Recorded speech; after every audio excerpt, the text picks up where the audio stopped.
Vamos a seguir entonces con la palabra. Y cada domingo entonces tenemos ya un derrotero a seguir, que es el Evangelio según San Marcos. Y qué bendición poder estar entonces conectados con el texto bíblico, ya sabiendo de antemano, desde hoy por ejemplo, ya cuál va a ser la temática de la próxima semana, cuando miraremos lo que hizo Judas, algo que claramente todavía seguimos recordando. Pero la semana anterior estábamos entonces revisando cómo la escritura y en lo que Jesús dijo se nos anticipaba a la segunda venida de Cristo. Él volverá. Y así, ante todo ojo, Él vendrá en las nubes. De la misma forma que fue llevado en ellas cuando resucitó y después de compartir unos días con sus discípulos, de seguir enseñándoles, entonces Él fue llevado al cielo, nos dice también la palabra que va a volver. Y va a ser un momento glorioso, un momento maravilloso. La hora no la sabemos, el día tampoco. Así que lo que tenemos es que al mirar nuestro reloj darnos cuenta que por lo que ha estado sucediendo y por el cumplimiento de la palabra, que pronto será, eso sí, ya viene cerca. Va a ser un momento en el que muchos se van a sorprender porque, pues como dice también la escritura, lo daban por tardanza, decían no, eso ya no va a suceder después de haber pasado tanto tiempo, tantos años, ya han pasado siglos y entonces era una historia más, era un cuento más, pero va a ser un momento de todas maneras fuerte para algunos cuando se van a ver enfrentados a algo que les dijeron que iba a pasar y que no creyeron. Pero lo que sí debemos hacer nosotros, los que hemos puesto nuestra fe en Cristo Jesús, es velar. Velar no como quien está prendiendo solo las velas, sino como el que está a la expectativa, el que está atento. Y las velas nos dan una imagen bien fuerte. La semana pasada no lo mencionamos así, pero estaba esta imagen que apareció también de lo que significa velar. Y es que las velas también fueron utilizadas como una forma de esperanza y de expectativa, ¿cierto? De que al tener esa vela encendida algo iba a pasar. Pero es tan delicado quedarse uno concentrado solamente en el elemento físico, ¿cierto? Que muchas personas han visto perder sus propiedades, su casa, sus enseres, porque prendieron una vela y la dejaron ahí y creyeron que esa vela se iba a cuidar sola. No, atentos, cuidado cuando a veces tienen apagones o cuando estamos en lugares que no tienen servicio eléctrico. Es decir, cuando encendemos una vela no podemos dejarla ahí y dejar por entendido que se va a apagar sola. Es peligrosísimo una vela encendida después de que la esperma se va derritiendo, se puede expandir la esperma y cuando llega al final el pabilo, entonces se enciende también a veces toda esa esperma y por eso han habido tantos desastres, tantos incendios, tantas enseres y propiedades perdidas y muchas vidas también que se han consumido por dejar una vela ahí sola. Velar entonces significa no solo prender una vela, sino que si prendemos la vela, y esa es la imagen que tenemos, pues debemos estar atentos a ella, cuidando que no se apague, cuidando que no se caiga, cuidando que no esté en un lugar peligroso, cuidando. Y cuidando es como nosotros entendemos que debemos pasar nuestra vida. Velar significa entonces estar atentos a lo que hacemos, estar atentos a lo que pensamos. Rápidamente nuestra mente se nos va hacia lo que no es correcto.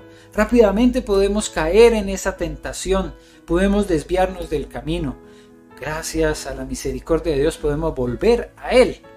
Pero realmente velar significa estar atentos.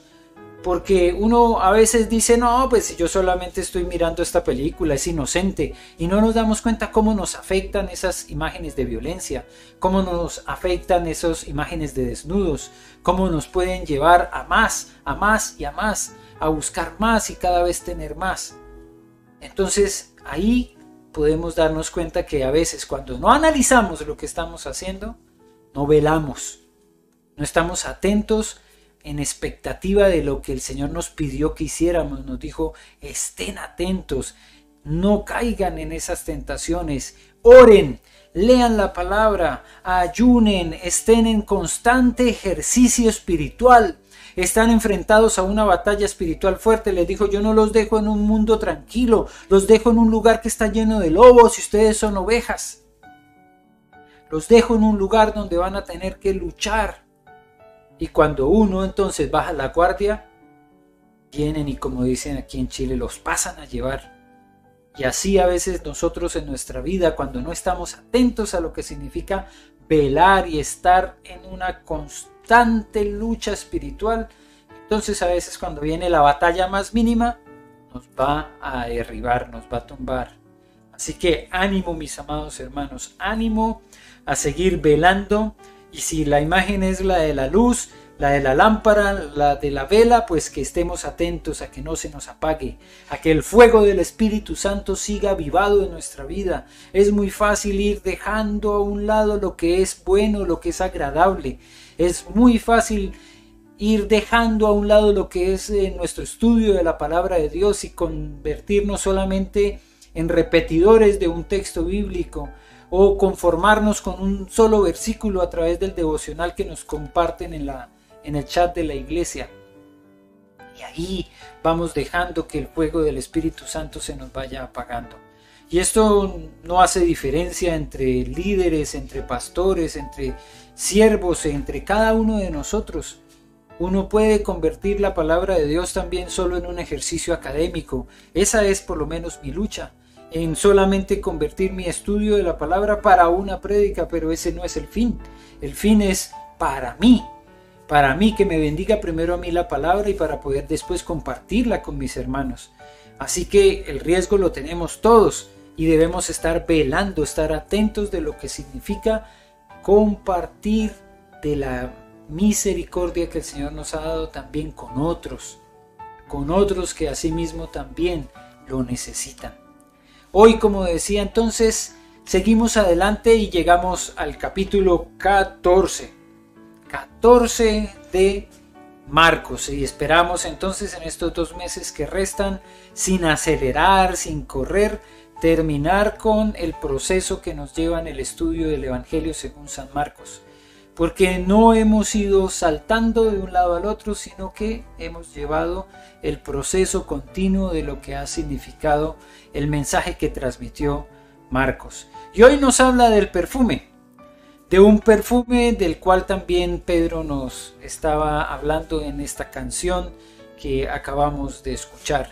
Un perfume que para algunos pues es como difícil de imaginar con respecto a lo que hoy en día son los perfumes.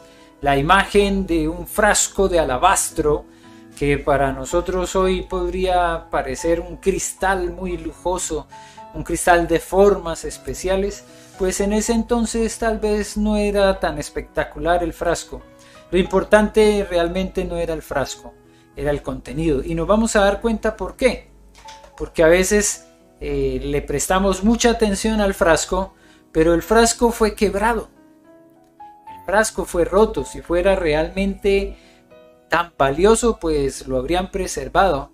Pero lo que pasó allí, de lo cual vamos hoy a analizar, nos da una instrucción también importante para lo que es nuestra vida y nuestra adoración. Así que les invito a abrir sus Biblias en el capítulo 14 de San Marcos, porque la adoración hoy es el tema fundamental, y por eso gracias por la interacción que tuvimos con el tema de la adoración. Pero ahora vamos a leer todo el contexto, inclusive los 2 primeros versículos que nos dan una introducción a lo que va a pasar más adelante. Tal vez no está relacionado directamente con lo que es el tema del perfume derramado sobre Jesús, pero sí es importante tener ese contexto de estos 2 versículos. Dice: 2 días después era la Pascua y la fiesta de los panes sin levadura. Y buscaban los principales sacerdotes y los escribas cómo prenderle por engaño y matarle. Y decían: no durante la fiesta, para que no se haga alboroto del pueblo. Pero estando él en Betania en casa de Simón el leproso, y sentado a la mesa vino una mujer con un vaso de alabastro, de perfume de nardo puro de mucho precio, y quebrando el vaso de alabastro, se lo derramó sobre su cabeza. Y hubo algunos que se enojaron dentro de sí, y dijeron: ¿para qué se ha hecho este desperdicio de perfume? Porque podía haberse vendido por más de 300 denarios y haberse dado a los pobres. Y murmuraban contra ella. Pero Jesús dijo: dejadla. ¿Por qué la molestáis? Buena obra me ha hecho. Siempre tendréis a los pobres con vosotros, y cuando queráis les podréis hacer bien, pero a mí no siempre me tendréis. Esta ha hecho lo que podía, porque se ha anticipado a ungir mi cuerpo para la sepultura. De cierto os digo, que donde quiera que se predique este evangelio, en todo el mundo, también se contará lo que ésta ha hecho, para memoria de ella. Oremos. Bendito y soberano Señor, te damos gracias por esta palabra que acabamos de leer y por esta enseñanza que seguramente será de mucha bendición para cada uno de nosotros.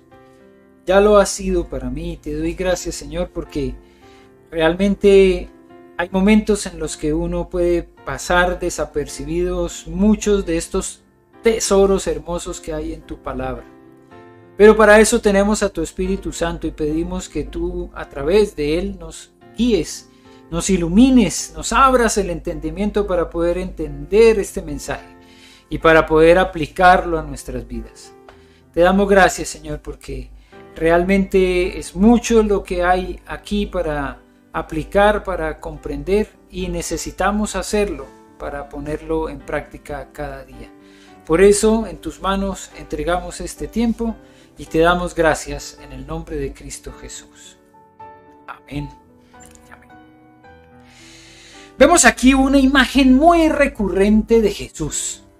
Es que parece ser que a veces uno como que lo pasa por alto, como que no se da cuenta cuánto de lo que la Escritura narra tiene de realismo y que parece a veces como que uno lo pasa por alto. Es que Jesús en muchas ocasiones estaba sentado a la mesa comiendo.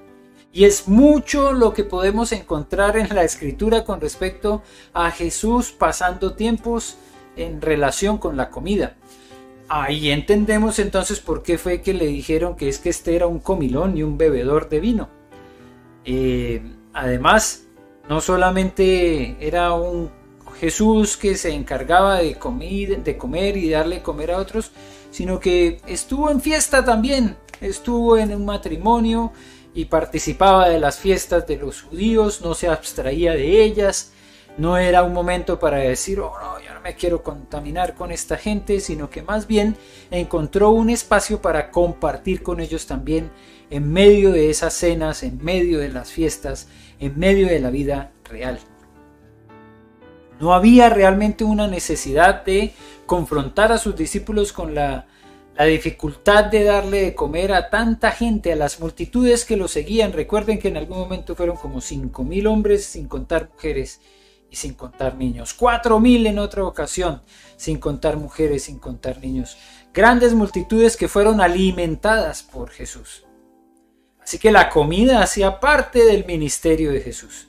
De razón que hoy en día todavía nosotros seguimos las enseñanzas del Señor, y la comida también hace parte fundamental de nuestras reuniones, ¿cierto? Lo más difícil tal vez de todo esto es el saber que aunque estamos aquí reunidos, y qué bueno que podamos estarlo, nos hace falta los quequitos de Mercedes, el poder compartir allá a veces en el Instituto Bíblico con esa pastita que le poníamos al pan en casa de Herman y Pamela. Y los que somos así seguidores de Jesús por comilones y bebedores, pues nos duele un poco más el hecho de que no podamos estar compartiendo juntos de esos maravillosos manjares, de lo que compartíamos allá en las reuniones de varones, esa pequeña cosita que a veces decía Arturo que nos iba a compartir, y con un aderezo especial. Él decía: no, un extra que yo le pongo. pero que para todos nosotros era fundamental, ¿cierto? La comida hace parte importante del ministerio de Jesús, porque es ahí en medio de esas comidas donde nosotros lo vemos compartir con el corazón de la gente, con las realidades de la gente, con la sencillez. Y también vemos ahí a un Jesús que está en medio de la gente real. Está en medio de alguien que podría haber sido considerado un paria de la sociedad. ¿Qué es un paria? Alguien que debería ser rechazado, que debería ser estigmatizado, que tenía que ser señalizado. Eso es lo que pasa en este texto, porque encontramos en el versículo 3 que Jesús estaba en Betania en casa de Simón el leproso. Lo más probable es que haya sido leproso y que milagrosamente haya sido sanado de esa lepra. Sin embargo, hay una lepra que es social, ¿cierto? Que alguien de pronto, sin haber sido ya comprobado, ha sido diagnosticado como enfermo para toda la vida. Eso es triste, por ejemplo, de algunas comunidades que reaccionaron fuertemente contra vecinos que fueron afectados por el COVID, por ejemplo. Yo sé que ustedes vieron las noticias de cómo algunas personas fueron estigmatizadas y cómo fueron señaladas y fueron apartadas por sus propios vecinos. Porque trajo el COVID. Y la comunidad médica sí que lo sintió. Muchos médicos, enfermeros, personal, ¿cierto?, de salud que fueron señalados como ya enfermos, aunque no lo estuvieran, pero como estaban trabajando con las personas enfermas, entonces a muchos no les permitieron ingresar a sus unidades residenciales, departamentos, edificios que les cerraron las puertas. Ese estigma no se ha acabado. Y para este Simón el estigma posiblemente seguía, aunque ya hubiese sido sanado de la lepra. Pero Jesús no tiene esa prevención. Jesús va a su casa a cenar y dice que sentado a la mesa. No va a comer por allá desde una esquina lejos, aquí yo no me contamino con ustedes, sino que está ahí sentado a la mesa.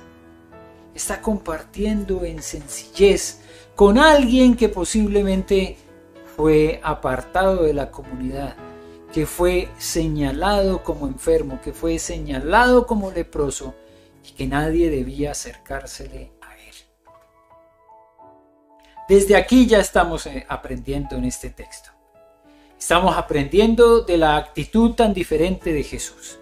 Y si a alguien de nosotros en algún momento se le ocurrió estigmatizar al personal médico por el tema del COVID, espero que este mensaje también desde ya esté llegando a tu corazón y te esté haciendo pensar que Jesús hoy, en tiempos de pandemia y en tiempos de COVID, habría ido a cenar a la casa de un médico que estuvo enfermo de COVID, de una familia cuyos integrantes estuvieron enfermos o que tuvieron una enfermedad de estas de gran transmisión, como tuberculosis, por ejemplo, que a veces no se menciona la tuberculosis como si ya se hubiera acabado por completo. Pero son enfermedades graves de fácil transmisión y a veces hoy nosotros hemos tomado una posición muy diferente a la de nuestro maestro. Tal vez más parecida a la de esos fariseos que seguramente entraron en rabia por ver a un Jesús que compartía con la gente. Esos fariseos sí lo vemos nosotros constantemente censurando las actitudes de Jesús, señalándolo como alguien que se reunía con pecadores. Uy, míralo allá reunido con estos publicanos que son los que nos están sacando los ojos, servidores del imperio romano. Miren a ese su maestro, ese Jesús, es el que está ya metido con esta gente que debían ser los rechazados, que debían ser los apartados de la sociedad. Esa actitud farisea todavía hoy podemos tenerla nosotros. Porque a veces nosotros pensamos que debemos relacionarnos única y exclusivamente con cierto grupo de personas. Pero la pregunta es, ¿y cuándo vamos a ir entonces a compartirles de la palabra de Dios y del amor de Cristo? cuándo? Uno tiene grandes riesgos cuando entra, por ejemplo, en relaciones cercanas, ¿cierto? No podríamos decir de pronto de amistad ni siquiera, pero de interacción con personas que pueden ser criticadas o censuradas. Nosotros aquí entonces en nuestra comunidad hemos tenido el privilegio de estar cercano a algunas de las actividades que desarrolla el alcalde. Y el alcalde nos ha enviado saludos y ayer por ocasión del Día de las Iglesias Evangélicas entonces envió un saludo y había que compartirlo porque igual él lo envió para todas las iglesias, pero es fácil que a uno lo señalen y le digan, uy, mire ese pastor tan político. No estamos haciendo eco de lo que son sus políticas. Él, como representante de la comunidad, como alcalde, tiene un trabajo muy importante y nosotros una gran responsabilidad, orar por él. Pero no estamos entonces entrando en una constante reunión solo para ganarnos sus favores, sino que realmente queremos ganarnos su corazón y llevarlo a tener una relación con Cristo. Eso es lo que esperamos, que no solamente con el alcalde, sino con los demás miembros del gabinete con los que hemos podido interactuar, que sean oportunidades para llevarles el amor de Cristo. Hace 2 semanas atrás el Señor también nos permitió estar en la comandancia de carabineros, la 16ª comandancia de carabineros aquí de La Reina, y junto a la comandante, la Mayor Tapia, poder estar orando por los carabineros. ¿Por qué hacemos eso? Algunos podrían decir, pero los carabineros están en este momento en el ojo del huracán por todos los desmanes que se dieron en medio de todo esto del estallido social, y algunos entonces dicen, no, es que todos son malos, pero nosotros sabemos que ellos están ahí también, puestos por Dios, para el cuidado del pueblo, para bendición de los buenos y para estar atacando y apresando a los malos. Entonces vamos con gusto a orar por nuestros carabineros, por nuestras fuerzas del orden, porque es lo que el Señor Jesucristo habría hecho, porque es lo que Él nos enseñó. Para eso entonces compartimos nosotros esos espacios con estas personas, porque queremos llevarles a Cristo. Así que lo mismo debemos hacer cada uno de nosotros con aquellos que a veces son los parias de la sociedad, que están apartados, que están señalados, se dicen, uy, no, con esa persona no, si huele mal, no, si todo el tiempo tiene olor a trago, es alcohólico, no, si es drogadicto, eso huele a drogas, a marihuana. ¿Y a ellos quién les va a llevar la palabra entonces? ¿Quién les va a hablar del amor de Cristo? Por eso Jesús fue un maestro diferente, realmente diferente. Fue un Jesús que se mezcló con la gente que nadie quería mezclarse, que se puso a hablar con una mujer que podía, en medio de todo lo que era su comunidad, ser señalada de prostituta. Sí, 5 maridos has tenido y el que tienes ahora ni siquiera es el tuyo. Estuvo hablando con recaudadores, estuvo en medio de los enfermos. Ahí estaba entonces el ministerio de un maestro que era muy diferente a los demás. Y este maestro es el que nos da el ejemplo de cómo podemos nosotros todavía hoy seguir sus pisadas. Tenemos que hacerlo con todo lo que él nos enseñó, porque no era un maestro común y corriente. La gente lo reconoció y le dijo abiertamente a todos, él no es como los demás, porque él habla con autoridad. La autoridad que el Padre le había dado y la autoridad que le permitió entonces, por ejemplo, sanar a los enfermos. Con esa autoridad entonces Jesús habló la palabra. Con esa autoridad Jesús entonces compartió con el que realmente necesitaba. Y esa es la autoridad que fue dada para nosotros. Y es la autoridad con la cual les habló a estas personas que estando a la mesa junto con él, vieron lo que hizo esta mujer y lo catalogó como un desperdicio. Esta mujer llegó con un frasco de alabastro, un vaso de alabastro de perfume de nardo puro de mucho precio, dice, y quebrando el vaso de alabastro se lo derramó sobre su cabeza. Y ahí empezaron entonces algunos que se enojaron. Se enojaron dentro de sí y dijeron: ¿para qué se ha hecho este desperdicio de perfume? De verdad fue un desperdicio. Claro, nos ponemos a pensar, para ellos, sí. Ellos que estaban pensando en sí mismos, ellos que estaban pensando, como nos dice la escritura en otro pasaje, tal vez en poder venderlo para quedarse con la plata. No para darla a los pobres, porque a veces nosotros vemos como la intención tan noble, ¿cierto? ¿Por qué se ha hecho este desperdicio? Podría haberse vendido por más de 300 denarios y haberse dado a los pobres. Qué buena persona, ¿cierto? A veces uno llena su corazón de ideas que son muy nobles, que parece como que realmente van a hacer algo muy bueno. Este realmente fue un baño muy costoso. Nosotros no lo alcanzamos hoy a dimensionar. ¿Cuánto dinero serían esos 300 denarios? Serían millones. Claro, porque hoy nosotros vamos y se nos están dando pruebas gratis, nos dan lociones, colonias, perfumes que no son tan finos y se consiguen y podemos utilizarlos y al rato ya no huelen tan rico y todo esto, pero los costosos, los bien costosos, los que perduran y los que tienen un olor realmente agradable, esos tienen un gran valor. Y este perfume quedó claro que sí tenía un gran valor. Pero la razón y la motivación para el enojo de estos señores no era el que realmente pudieran haber suplido las necesidades de los pobres. ¿Por qué? Porque aunque suene feo decirlo, nunca va a ser suficiente. Hoy, cuando nosotros nos enfrentamos a un nuevo proceso constitucional aquí en Chile, pensamos que esa constitución debería solucionar todos los problemas, y no ha sido así.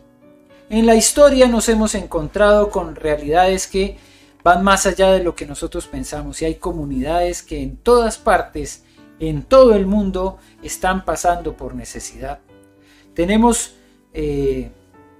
una división del primer mundo y acá el tercer mundo. Nosotros a veces nos discriminamos a nosotros mismos diciendo que somos del tercer mundo, pero difícil que es pensar que estos que son del primer mundo hayan solucionado todas sus dificultades. No.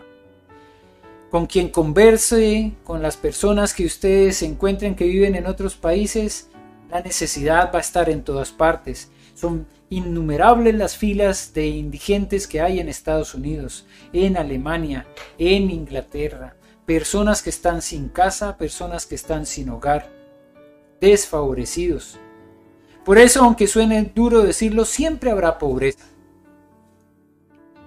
Y estos que creían que ya con el resultado de la venta de este perfume se iban a solucionar todos los problemas de la humanidad, de la pobreza que había en la comunidad, estaban equivocados. No es así. No lo vamos a solucionar con un solo evento que hagamos.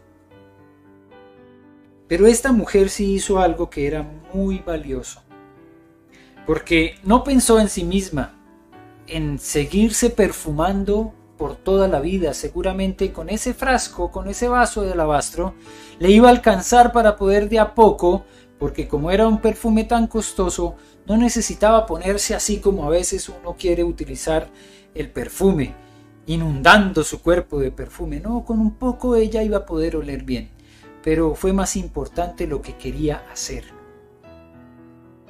honrar al maestro, honrar a este hombre diferente a los demás, honrar a este rey, un rey que no tenía trono, pero que estaba sentado con sus siervos, que comía con ellos con sencillez, Era un hombre diferente, eso lo sabían. Pero para algunos no fue solamente un hombre, sino que fue el Mesías, el enviado. Y a él entonces, en adoración, se le iba a entregar todo lo más valioso, lo más importante que tenías. Y por eso es que quiebra el vaso. Lo quiebra para que no quede nada dentro. Porque a veces es muy fácil decir, no, yo te voy a dar lo mejor, Señor, y hago esto, y de todas maneras me guardo el resto para mí. Pero ella no se quedó solamente con una parte del contenido. Lo vertió todo. Por eso quebró el vaso, para no quedarse con nada. Y por eso todavía hoy hablamos de ella. Siempre se hablará de esta mujer. El Evangelio será predicado. Y junto con el Evangelio vendrá esta enseñanza de una mujer que quebró el vaso para que no se le quedara nada para ella. Y que nos dio ejemplo de la verdadera adoración. Su ejemplo de adoración entonces debería estar todavía hoy. Y deberíamos seguir sus pisadas. Entendiendo que cada vez que nos quedamos con algo como que queremos seguirlo guardando para nosotros, como que esta parte todavía no se la entrego al Señor, entonces la adoración no va a ser completa.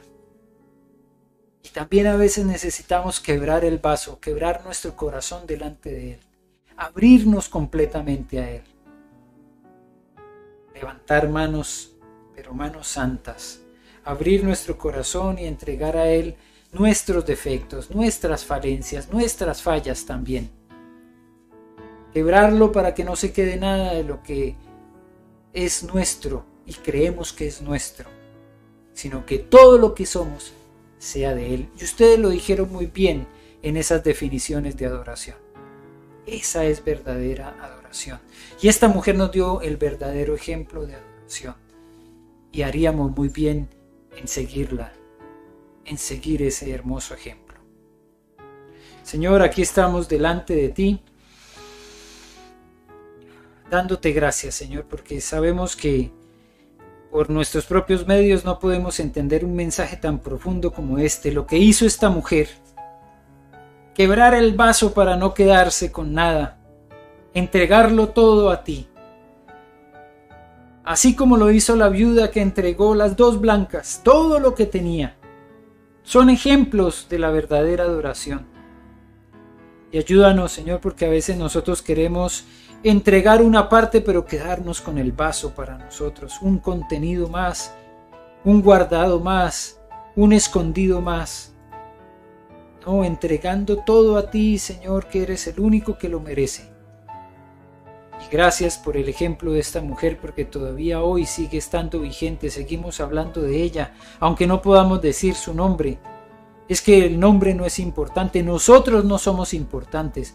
Lo importante es lo que hizo y cómo te honró y cómo te preparó, como tú dijiste, aún para la sepultura. Señor, que nuestra adoración venga de corazones contritos y humillados, genuinos, que adoran, que exaltan tu nombre. En tus manos entregamos, Señor, nuestras vidas y te damos gracias porque tú nos das el ejemplo del Maestro al cual hay que seguir y al cual podemos adorar y al cual debemos entregar nuestra vida. Alabado y glorificado seas en Cristo Jesús. Amén.